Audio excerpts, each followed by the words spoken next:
lahat ng mga invitation ngayon ay pinapalagpas ko muna. Parang hindi ko kailangan ng tawag. Kaya humingi ako ng pasensya ko sa mga pastor na nag-imbita sa atin. As of now ay hindi pa talaga ako nakapunta sa kanilang invitation. Last week, doon din sa nagubang. Pero dahil sa ayaw ko rin iwan ang kawan ng Diyos ay hindi ko ako umalis. Salamat sa inyo ng preaching. Napakaganda po. Ang pangalan na napulog natin mga kapatid sa mensahe ng Lord. So, again, good morning po sa lahat, sa mga kabataan, mga people, mga tatay. Let us work together for the ministry of the Lord. Amen. So, siguro after the service, nagkaroon tayo ng kunting meeting. Nag-usap tayo kung mga plano pang dapat natin gawin. Dahil hindi ko na talaga inaasahan na bumalik tayo ng mga nagsialis ng mga taga rito. Dahil alam ko kung mayroon talaga silang dini, ay hindi nila iiwan ng Panginoon. Sinabi ng mga Panginoon yun. Dahil kung mayroon ka talagang kapahayagan, hindi mo iiwan ng Panginoon kahit kailan. Pero kung wala kang kapahayagan, ay madaling mong iwan ng Lord. Parang relihiyon lang yan, mabilis magpalit. Pero kung may kapahayagan po tayo at mahal natin ang Lord at nasumpungan natin siya ng totoo, paano mo nga iwan ng Panginoon? Tama yung sinasabi. Alam mo mga kapatid, minsan nagbubulay ako bago po tayo punta sa mensahe. This week, mga kapatid, tama yung sinasabi ni Simon Pedro sa Panginoon, Lord, kung iwan ka namin, saan kami pupunta? Iniwan na namin lahat. Kumbaga, sabi ng Panginoon, ang sino bang nais sumunod sa akin, ay tanggihan niya ang kanyang sarili. Ibig sabihin, pagtanggi sa sarili, ay iniwan mo na ang pagkatao mo. Mahirap talaga, sabi ko nga doon sa isang gustong magpastor, sabi ko, mahirap magpastor. Kaya nga noon, ayaw ko talaga magpastor eh. Ayaw. Napakahirap ng responsibility, napakahirap ng bagay na dapat mong gawin. Pero dahil sa itinalaga ng Panginoon, kaya sabi ni Simon, ano ang gagawin namin? Saan kami pupunta kung iwan ka namin? Ikaw lang ang Kristo, ang anak ng Diyos na buhay, at sa iyo lamang, ikaw lang nagbibigay ng buhay na walang hanggan. So, saan kami pupunta, Panginoon? So, yan yung bagay na nakikita natin, mga kapatid. So, sabi ko nga, yung mga umalis ay hindi natin pwedeng asahan na bumalik pa. But let us pray for them. Pinapalalangin pa rin natin sila na kung meron mang binhi ng Panginoon sa kanilang mga buhay, ay magsipagbalik sila ayon sa kagustuhan ng Panginoon at hindi sa kagustuhan nila. Amen. Kaya na hindi natin sila kinakausap, mga kapatid, dahil alam naman natin yan, traditionally, pag ang tao kinausap mo at nagtatagpo-tagpo pag kinausap mo at hinihimas mo, mga kapatid, lalong nagmamalaki sa kanilang mga sarili. Kaya na, dito, hindi ka nandito dahil sa akin. Nandito ka nang dahil sa Panginoon. Dahil kung nandito ka nang dahil sa akin, isang araw iwan mo rin ako eh. Pero pag nandito ka nang dahil sa Panginoon, at kailan pag hindi mo iwan ng Panginoon, saan ka pupunta kung iwan mo ang Panginoon? Yun lang po, mga kapatid. So mamaya, meron po tayo kung tingin dahil mga activities ng mga young people ay pagpatuloy na natin dahil may mga schedules na tayo for first, second, third, fourth, and Sunday. May mga activities tayo na dapat natin gawin. At marami kayong mga gawa, mga young people. Kaya kahapon, kinausap ko yung mga estudyante, mga seniors natin, kung ano ang responsibility nila, lalo pag dito sila sa church, pagdating sa pag-awit, pagdating sa pagkanta, sa gawin nila dito sa church. So, inuhubog ko muna sila pagdating sa responsibility in the church. Dahil pag nakita nila ang responsibility nila dito sa church, paglabas nila sa kanilang schools, makikita nila yung responsibility nila, mananatili sa kanila yun. At alam nila yung mga bagay na dapat nilang gawin, especially sa gawain ng Panginoon. Can you say amen? So, purihin ng Panginoon, mga kapatid, sa bagay na ito. So, salamat kay Brother Aaron dun sa mensahe kanina. So, next week mga kapatid, si Brother Toby naman. So, ito ang first preacher this coming Sunday. So, tayo tayo. Tayo yan mga kapatid. So, yan po ang binalik kasi natin yun kasi parang mas maganda yung merong ganun eh. Nakakatulong din na mahubog tayo ng gusto sa mensahe. Bigay nyo lang yung gusto niyo po at huwag mo na lang siya kasalit, no? Kung yung gusto niya. Hiyaan nyo lang siya kung maglalakad anak. Hiyaan nyo lang para hindi siya iiyak. So, punta po tayo sa mensahe ng Panginoon. Brother Aaron brings us the Dimensional Living Part 11. Ako naman ay bumaba ng konti para tukuran natin yung Part 11 niya. At yung Part 10 ang dadaling ko mga kapatid. Yung sa kanya kasi yung, ano ba yung kay kanina? Ha? Join. Part 11. Air lang ba yun, Brother Aaron? Enjoy in air. So, ang 11 ay ibig sabihin pag-join, pagsama-sama. Dito naman sa ating dadalhin ngayon, ito naman ang nagbibigay ng impormasyon tayo sa atin about the gathering in the air. So, mamaya, meron po tayong awitin kasi nakita ko dito mga kapatid yung paglilin ng bawat isa. So, kung naririnig ninyo, wag lang ipulyon lang inyong mga isipan about doon sa kantang Lean on Me. Then, binus ko ng prophet, kinot ng prophet yan. Yung paglilin natin sa bawat, ano bang lean? Pagsandal. Si Kristo ang sandigan, di magigiba. Tama po ba? Lean on me when you're not strong. So, sumandal ka sa akin sa panahon na ikaw ay hindi malakas. Dahil alam niyo mga kapatid, aminin man natin at sa hindi may panahon talaga na mahina tayo. Amen! Totoo yun mga kapatid. Kahit ako, hindi ko po pwedeng ipagtanggi na minsan ako'y maging mahina din. Bilang isang tao. Si Kristo, bilang isang tao, umiyak siya dahil nasaktan siya. Si Kristo, nagutom siya dahil tao siya. Amen. So, si Kristo, natakot dahil tao siya. Amen. Tama ba ako? Dahil kung hindi siya natakot, hindi niya i-request sa Ama na ang saro na ito ay lumiban muna sa Kanya. Pero dahil siya natakot, ni-request niya sa Ama niya na hayaan mo ang saro nito ay lumipas muna sa akin. But, ang huling salita na dapat nating banggit, hayaan mo ang kalooban mo siya masunod sa akin. Amen. So, gathering in the air. So, yung lean on me when you're not strong. I'll be your friend. Sino ba ang friend tunay mong friend? Si Jesus Christ. Sabi niya, ako ay inyong kaibigan.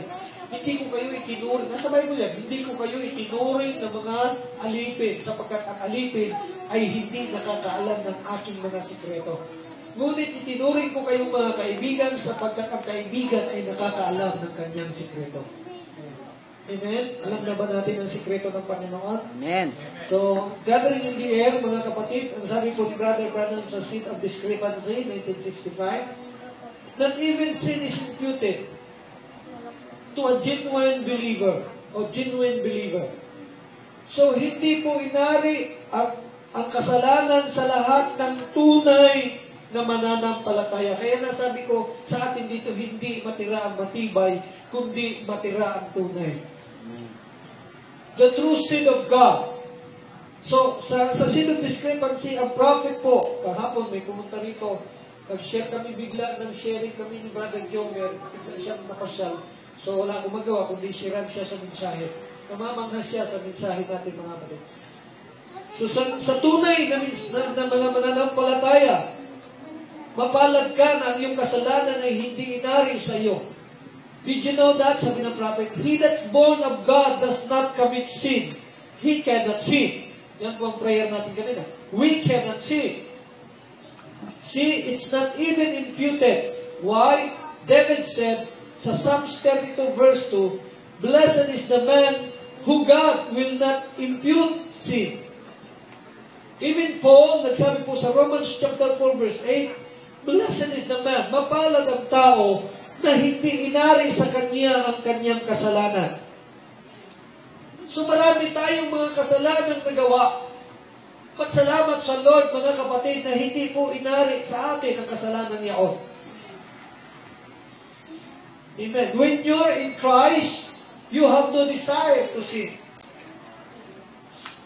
Iba kasi yung desire of sin doon sa nagkamali ka. Kasi ang hindi mananampalataya, may desire talaga silang gumawa ng kasalanan.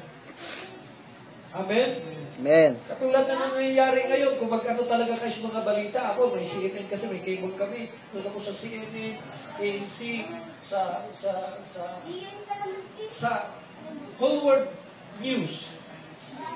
So, doon makikita, yes, makikita natin mga kapatid, kung gaano kagulo ang mundo natin. Kapalag nga tayo, walang gera ngayon dito eh. Pero ang Iraq, pinagtad na sila ng gera noon, ngayon gera na naman sa kanila, civil war na naman. Ang Syria, civil war. Ang Thailand, nagkaroon mga kapatid ng civil war. Marami pa mga bansa. Ukraine. Iba't ibang mga bansa ngayon magulo. Sa Pilipinas, magulo. Hindi na tayo nakaagpas doon sa senaryo mga politiko ikinukulong. Nanatili isa tayo sa ganong senaryo. Ngayon, magulo ang Pilipinas, mga kapatid. Kanya-kanyang posisyon, kanya-kanyang turuan, kanya-kanyang... Yan ang nature ng mundo, magulo.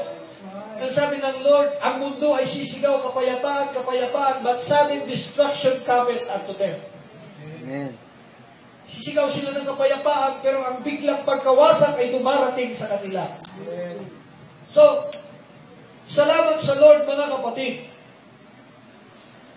na sa panahon na nandito tayo sa Panginoon, nung nasa Panginoon tayo, ay hindi tayo nagdi-desire na magkasala, ngunit nagkakamali, oo, pero yung desire na magkasala ay hindi po nananatili sa atin ng ganung klaseng kaisipan o pananaw o pagnanais, mga kapatid. Sapagkat si Kristo ang nabuhay sa atin.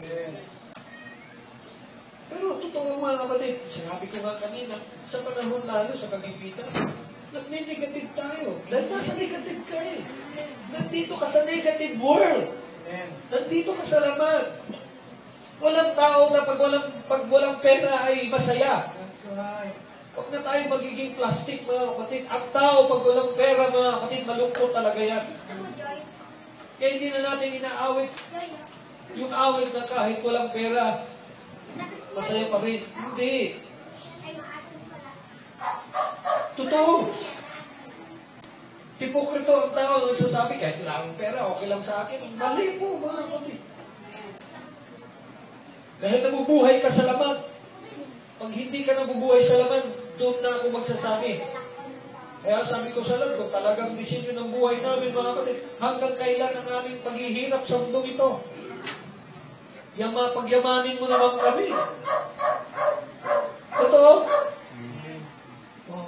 Pagyamanin mo naman kami. Tama ng kahirapan, alisin mo na ang poverty sa buhay namin. Let us pray for that, na alisin ang poverty sa buhay natin. Kasi yung poverty, na minsan nagdudulot, mga kapatid, ng doubt sa buhay natin. Tama ba ako? Amen. When you are in Christ, you have no desire to sin. The worshiper once purged has no more conscience of sin. You don't desire it. Siguro sa mga bata, hindi pa ninyo naiintindihan. Pero someday, pag meron na kayong pamilya, mga kapatid, masasabi niyo tama yung sinasabi ni Pastor. Amen. But to God, you're not, because you're in Christ. Now, to the world, you might be a sinner. But to God, you're not. Sa mundo, itinuturing kang makasalanan, ngunit sa Diyos ay hindi. Amen. Because you're in Christ, sapagkat na kay Kristo ka. How can you be a sinner when you're in a sinless world? Paano ka magiging kasalanan kung wala kang kasalanan? Paano ka ituturing na kasalanan kung ikaw ay naringganap ng Panginoon? Revelation chapter 4 verse 1. Sabi ni John, after this I looked and behold, a door was opened in heaven. What is heaven? Heaven in us. Amen. And the first voice which I heard was it were of a trumpet talking with me. Para sa trumpeta ang nagsasalita sa akin, sabi ni God. And after that, sabi niya, I will send come up higher, and I will show thee things which be hereafter. Follow me. Listen very carefully. Narinig ni John ang tinig ng Diyos. Ngayon, tatanungin ko kayo, as a represent, as typology of John, naririnig ba natin ang tinig ng Diyos? Dahil parinig ni John ang tinig ng Diyos na kagaya ng trumpeta, because our message is like a trumpet in our day. Maraming hindi nakakaunawa, maraming gustong umunawa, pero hindi lahat ang nakakaunawa. But pagkatapos marinig ni John ang tinig na ito, and sabi niya, and immediately I was in the Spirit. Are you with me? After you hear the word of God, after you hear the voice of God, after you hear the voice of the Lord, hallelujah, immediately you are in the Spirit. And behold, a throne was set in heaven, and one sat on the throne. The throne was open. Behold, a throne was set in heaven. Where is heaven? Nasa atin. Amen. Nabukas ang heaven. At merong isang tronong nakalagay doon.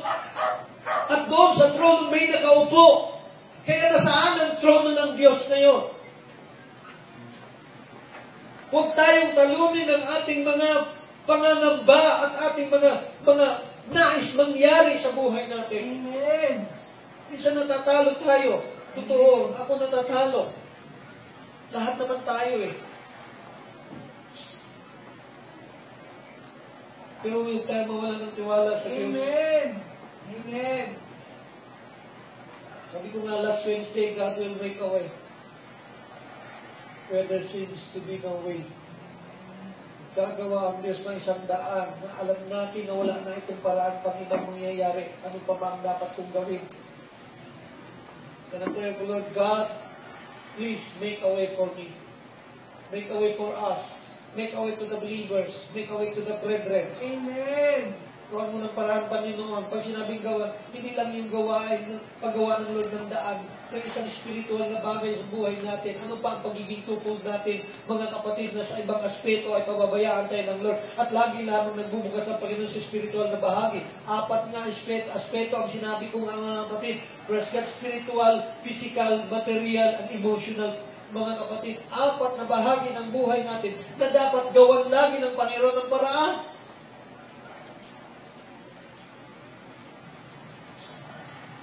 Ano ang kaibahan natin kay Elijah? May kaibahan pa ba tayo kay Elijah? Pinakain siya ng uwak. Antay ba natin ang uwak kung pumasok dito? If God willing. Kung wala na talagang source. Kasi si Elijah, wala na talaga siyang source doon. Si Elijah nandun sa yungib, dumating ang anghel, at pinakain siya ng anghel. Are you with me? Amen. So let us lean on the Lord. Sumandal tayo sa Panginoon. Huwag tayo sumandal sa ating mga sarili, dahil ang ating mga sarili minsan ay mahina. That's right. Amen. Immediately I was in the Spirit. When you hear the word of God, you are in the Spirit. Amen. Sabi ni Paul, there is no more now condemnation to them that are in Christ who walk not after the flesh, but after the Spirit. And he that sat was looked upon like a jasper and sardine stone, and there was a rainbow round about the throne, in sight like unto an emerald, and round about the throne were 24 seats, hallelujah, and upon the seats I saw 24 elders sitting, clothed in white raiment, and they had on their heads crowns of gold. 24 elders round about the thrones. Ano ang gusto ipahiwatig dito, mga kapatid ng propeta? Nasaan ang trono? Nasa atin. Where is the 24 elders? Na mayroong crown. Amen? Ha? Kaya nga tanong natin, pag tinanong tayo, nasaan to? Kung nandun na nga kayo sa heaven, huwag niyo akong tingnan ng heaven ay nandito sa labas na makikita natin. Si Kristo mismo, ang heaven ay nasa loob ninyo. Ano ang ginagawa ng heaven sa buhay natin? Dinadala tayo sa spiritual na bahagi ng buhay natin. And the 24 elders, clothed with the white raiment. Ano? Maputi ang kanilang damit. It speaks about purity. Amen. Cleanliness sa buhay natin. Amen. Ang langit ay nagdadala sa atin ng purity. Ano ba ang kaibahan ng word ng freedom at saka independence? Independence. Freedom sa independence. What is the difference about freedom and independence? Freedom, kalayaan. Independence, malaya. Diba ba? Sabi ni Brother Toby, ang independence, kalayaan. Ang freedom, malaya. Hindi naman, paras lang pa din.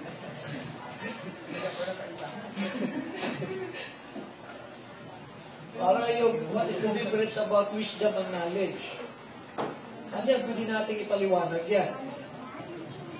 Wisdom is came from the Lord.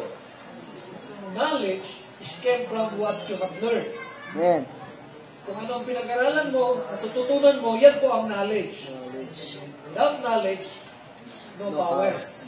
Sabi ni Baron. But wisdom is came from God because Solomon asked wisdom. Hiningi ni Solomon ang wisdom sa Panginoon. Can you say amen? Amen. So binigay ng Diyos ang wisdom kay Solomon. So ang wisdom ay galing sa Diyos. But I ask, what is freedom and independence? What is the difference freedom and independence? Homework.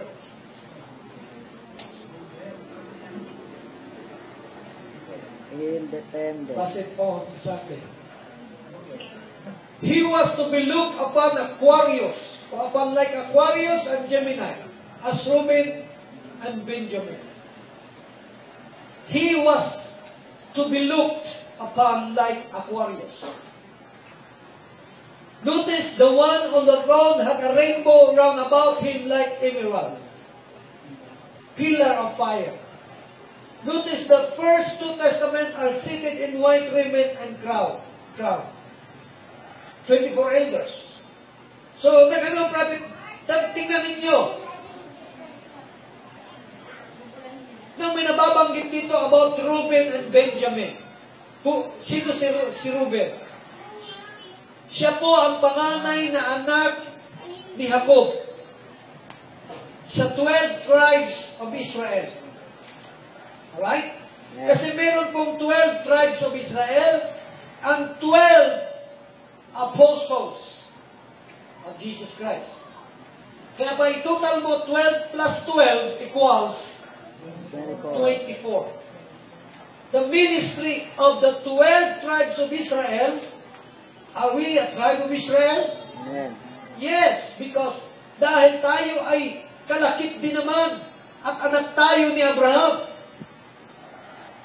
Sabi ng Galatia Kapitulo 3, anak tayo ni Abraham at kalakip din naman tayo sa pangako ng Diyos. So si Reuben and Benjamin. So mayroong leading dito mga kapatid. Nawit ka nito kanina? Leaning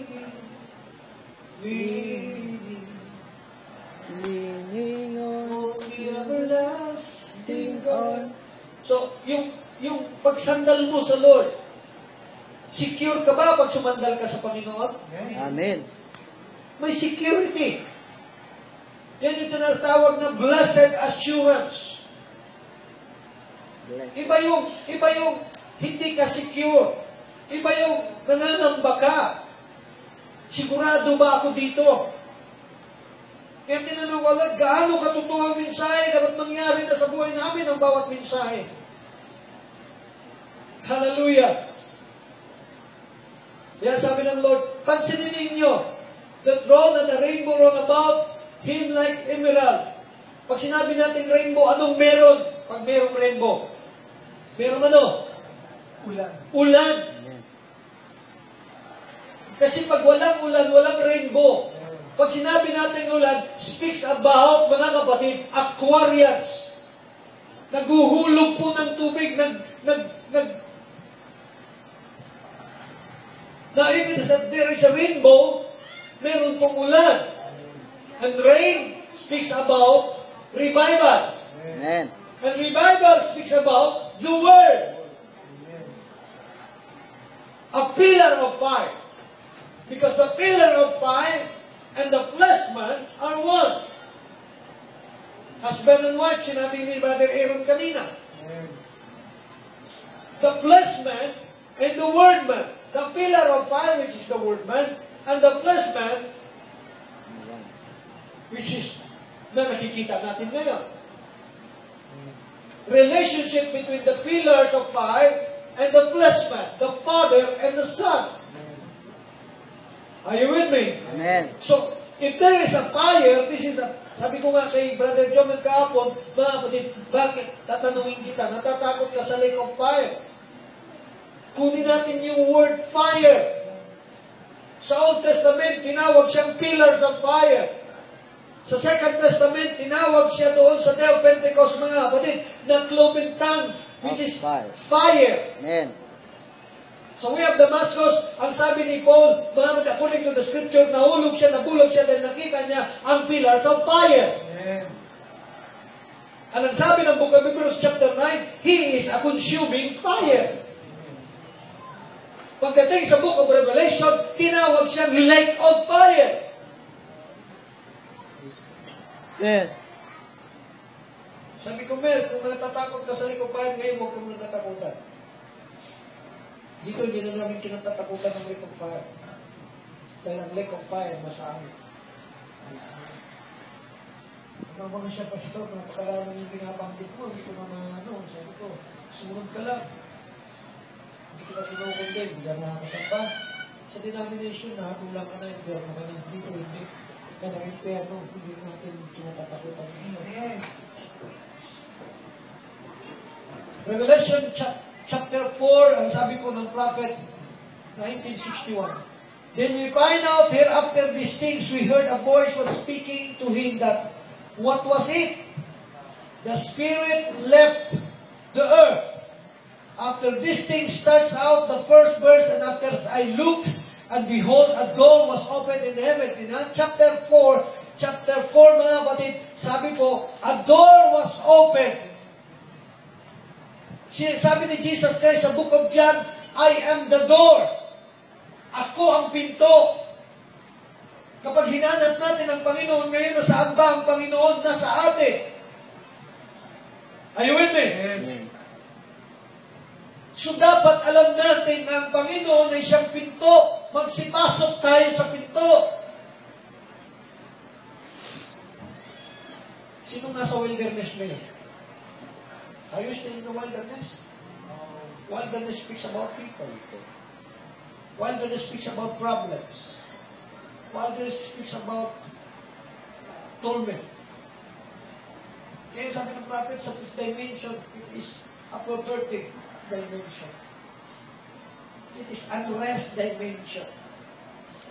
Kaya na, huwag natin kalimutan ang 3 essentials sa buhay natin every day. Which is what? The 3 essentials. Ano yun? New birth. Ha? New birth.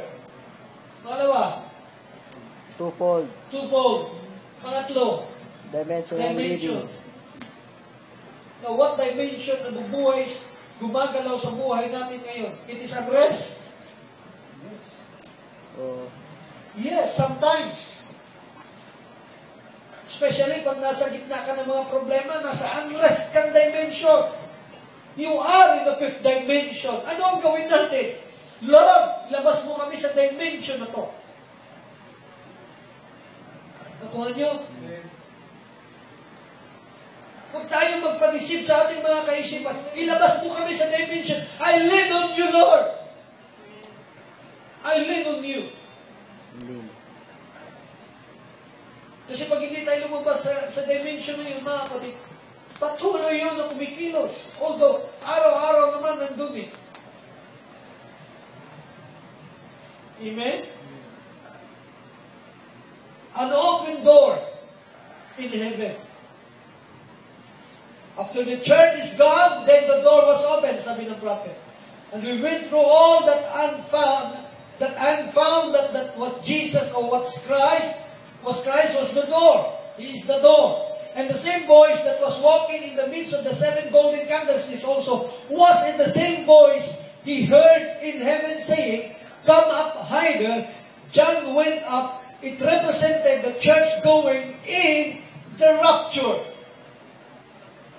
Yun ang sabi ng propeta. Kaya nga sabi ko kay Jomer kahapon, pag hindi mo tinanong ang propeta, ang rapture ay hindi pa nangyayari sa'yo. Pag tinanong mo ang propeta, sasabihin sa'yo ng propeta, rapture is over.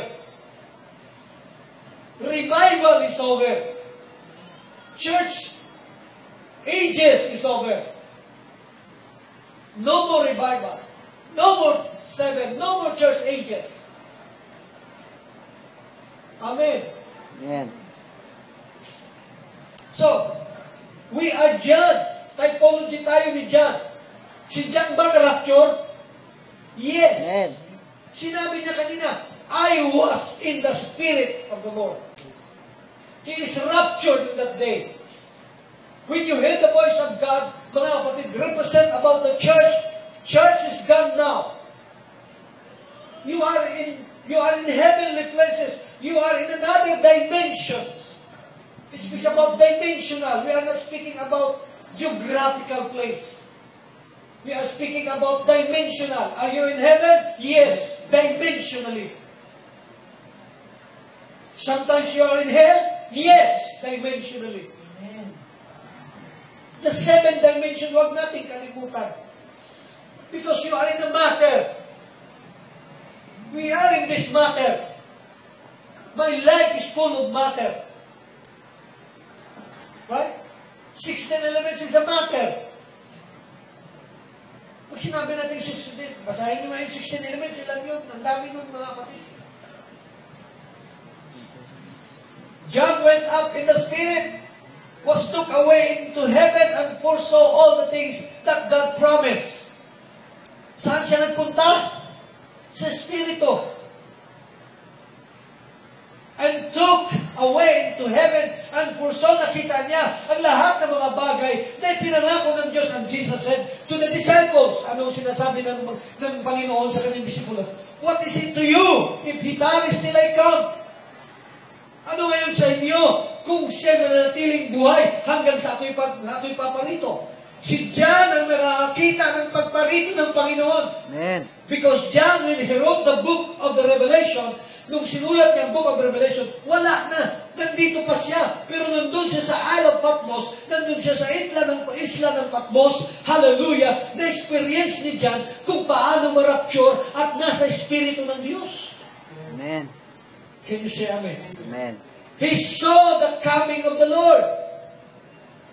And what would take place? He saw on earth what would take place in earth to the rapture of the church, and was taken up and shoot plummet down even to pass the millennium. Are you in the millennium? Not in literal millennium. Not in geographical millennium. Dimensionally. Kaya nga, i-balance natin. Kanina sabi, di ba? Sino ba ang mga balancer natin? Kayo man din, balancer kayo eh. Amen. Kaya nga sabi ko, Lord, i-balance mo nga ang buhay namin. Pagdating sa salita, Panginoon, sagado na kami.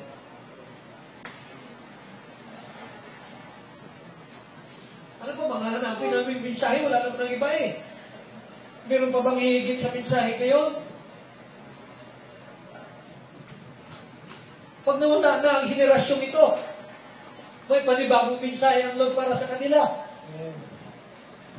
Another generation pass, another generation comes. Pag may iba pang generasyon doon, mag-i-enjoy din sila sa mensahe nila. Pero kung ako tatanungin, mayroon pa bang higit sa mensahe natin ngayon? Walang ibang nangangaral na ang rapture tapos na. Amen. Wala bang nangangaral na si Kristo ay nandito? Sa kanila si Kristo nandito, meron pang isa, parating. Walang ibang nangangaral niya. Ang resurrection, matagal nang tapos sa atin, walang ibang nangangaral niya.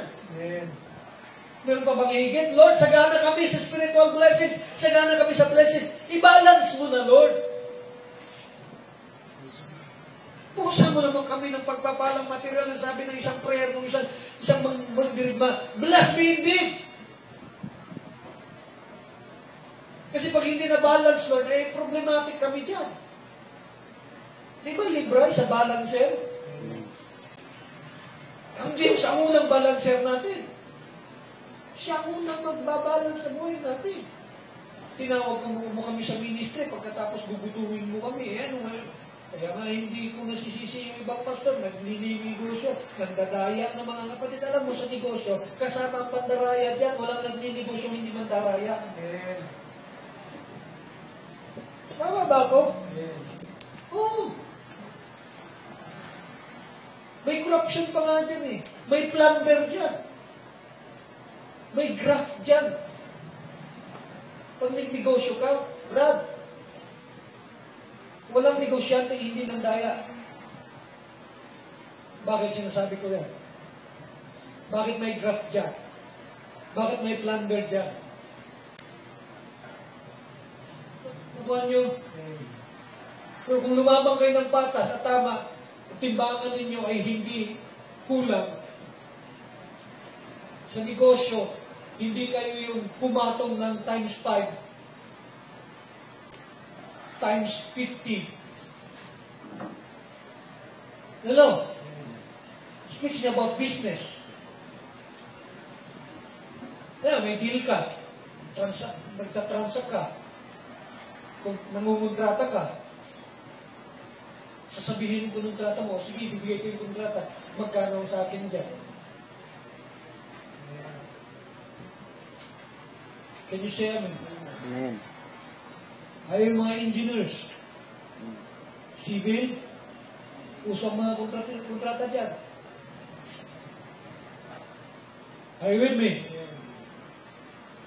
Pero hindi ko sinasabing huwag kayong mag-business. Hindi ko sinasabing mali ang business. Nasa tao yun. Kung paano siya mandaya sa kapwa niya. Na kung may business ka at lumaban ka naman ng patas, ayos yun. Amen. Amen. Lumaban ka ng tama. Amen. Diba, nagpapautang ka mga kapatid. Are you with me? Amen. Tulad ng ating mga kapatid, nagpapautang tayo. Ay, sabi ng Bible, ang uutang sa iyo, huwag mong talikuran eh. Kaya nga ako nangungutang eh. Huwag mong talikuran, sinabi ng Bible yun. Kung sino mang maglakad, humingi sa'yo ng maglakad ng 1 milya, ay gawin mong 2. Kung sino mang hihingi na yung damit, pati balaban mo, ibigay mo sa kanya. At sino mang mangungutang sa'yo, ay huwag mong talikuran. Amen.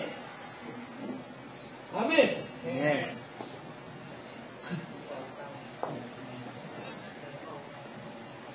Eh kung may ipapautang, kung wala na akong ipapautang, eh ba't ako magpapautang? Mangutang ka sa may mauutangan. Tama ba ako? Huwag kang utang doon sa wala ka namang mauutang. Amen. Tama ba? Ano siya, amen? Amen. Let us review what water pipe condition in 1963. Water covered the universe. In the book of Genesis, ang buong universo dati, mga kapatid, ay nababalot ng tubig. Pisces, Cancer, and Scorpio. These water signs had complete control of the entire universe. The prophets said. And the Bible said, nung maglikha ang Diyos, mayroon pong waters above heaven. Amen. Kung basahin mo ang book of Genesis. So Pisces, Cancer and Scorpio, which is Pisces sun in water, Cancer wife in water, Scorpio, Pluto galaxy in water. So the universe, hallelujah, controlled and complete of the entire water. The water signs had complete control of the entire universe. Pero yung water sa universe, noong dumating ang judgment ng Panginoon sa panahon ni Noah, ibinuhos lahat dito yon. Are you with me? Kaya kung tingnan niyo sa buhay ni Noah, ang tubig na, sabi ng geographical, mga geography yung pinag-aralan, ang tubig nung sa panahon ni Noah, ang tubig mula sa taas at mula sa ilalim. Bakit kaya? Ang mundo natin, bilog.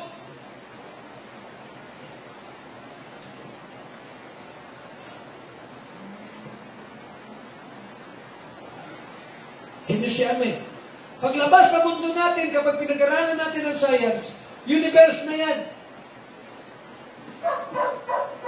Tama ba? At ang sabi ng Bible, the entire universe, control siya at complete control ng water.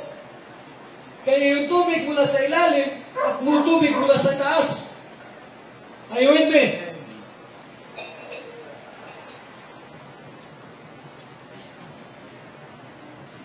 Post opening of the seals. Jesus Christ returns. What sign? Aries, fire sign. And the word opens about the Leo house. Leo is a fire sign. William Branham ipinanganak sa Aries. This is the fire sign. In the mind of Christ, Sagittarius, also fire sign. So makikita natin mga kapatid, ang opening ng seals, Jesus returns, the word opens, the seven seals opens, and the prophet, hallelujah, about the second ministry of the second coming, and also the mind of Christ na nasa kanya. It is a fire sign.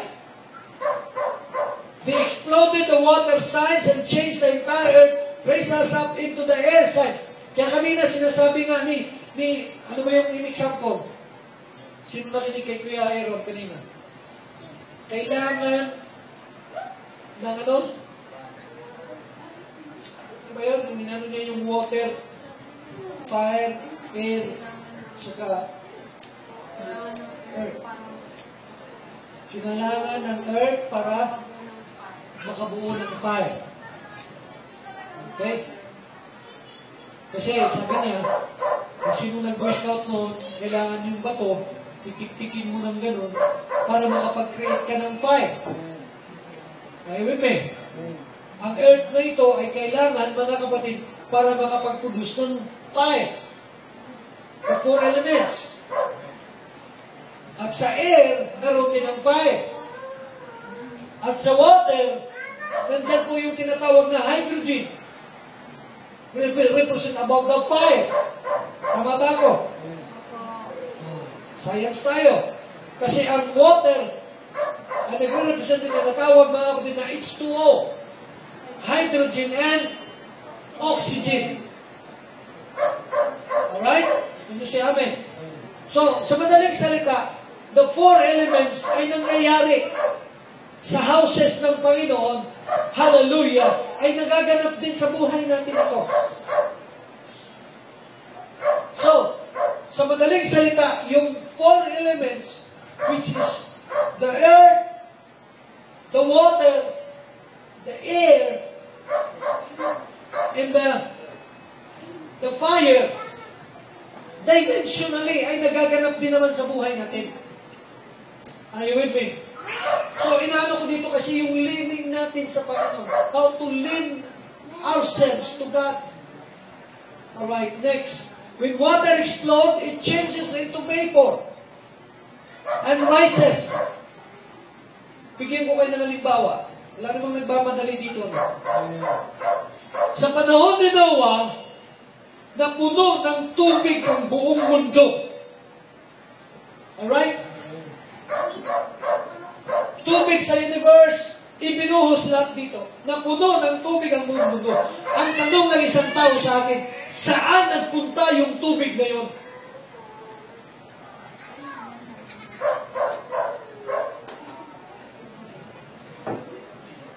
going back into the fourth dimension, science. When water explodes, di ba sa science, bakit may ulan? Tanungin ko kayo, bakit may ulan? Ha? Bago magkaroon ng water cycle, ano ang nauuna? Bago magkaroon ng ascended ng vapor, di ba kailangan muna ang init?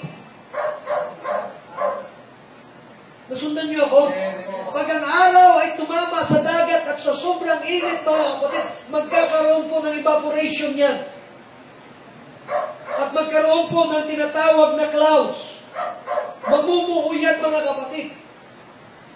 Kaya nga galing sa Pacific Ocean, mga kapatid, ang bagyo eh.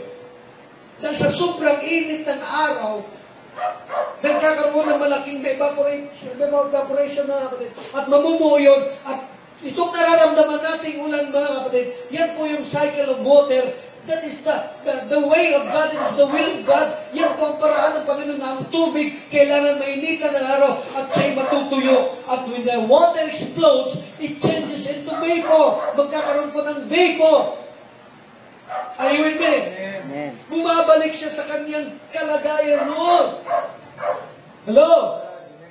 And it's caught up over Sunset Mountain there. So, the same sa nature dito, mga kapatid. The same as us. Kung ano ang nagaganap sa natural na mundong ito, yung natural na mundo, ay nagpa-pattern lang ng din naman sa atin. Kaya pag na-hit ka ng init ng salita, nagbe-vapor ka, mga kapatid, at nagpuputos ng ulan, which is the water side, kailangan mo na ang heat. Pag ang heat ba, ano ang represent ng heat? Fire side. Pag mayroong init, mayroong apoy, mayroong kung tinatawag na vapor, mga kapatid, at magpuputos ito ng water. At magpuputos ito ng revival. Kaya pag mainit, may revival, mga kapatid. At ito ang earth. At sa earth na ito, nagkumpos po ng hangin. At yung hangin, ang siyang magtutos ng vapor, mga kapatid, dadalhin niya sa itaas. Are you with me? Malinaw na sa atin. Yung four elements. Kaya ang science sa fourth dimension, nilagay ng prophet eh. The fourth dimension is science. About the sound waves, about all waves, about technology. Although ang Pilipinas kawawa sa technology talaga tayo. Kahit sa mga pandigmang armas. Dali kami ni Miko doon sa airport natin, nadaanan ko yung 6x6 ng sundalo natin. Karag-karag na. Nasiraan nun sa gilid. Sabi ko, my God, Pilipinas kung mahal. Ano ang nangyayari sa iyo? Kasi nga ang pera na dapat nilalagay dyan, punta sa mga bulsa na ngayon. Oh my Lord. Aquarius 1997, Sun moved into Aquarius. Aquarius Gemini, the city moved into the air signs. Jasper and sardine stones. Maganda, yung pattern ng prophet sa pagsusunod-sunod ng pattern niya, mga ganun. And the Libra, the fivefold ministry, moved into the position. Libra is a balancer. The fivefold ministry is a balancer. Kailangan dito ang believers, kailangan sumunod sila sa balancer, sa Libra, mga kapatid, which is the fivefold ministry. Amen. Pag ang tao hindi na sumunod doon sa fivefold ministry, hindi na nababalance ang buhay niya. Amen. Meron kami inaayos na problema, mga kapatid, sa awa ng Diyos. Hindi naayos sila. Kasi hindi nagkasundo, naghiwalay pa rin. Kasi pag naayos yun, kasundo sila, babalik sila isa't isa. Pero hindi naman sila nagkasundo, naghiwalay talaga. Sabi ko doon sa humiwalay, gusto mo talagang magpastor. Na kung mag-design ka ng pastor, wala talaga paalala lang. Ang pagiging pastor ay hindi pag-preach lang. Linggo ka lang at saka midweek service nag-preach. 10% lang yan sa ministry mo. Pero ang pinakauna 50% sa ministry mo ay ang pamilya mo.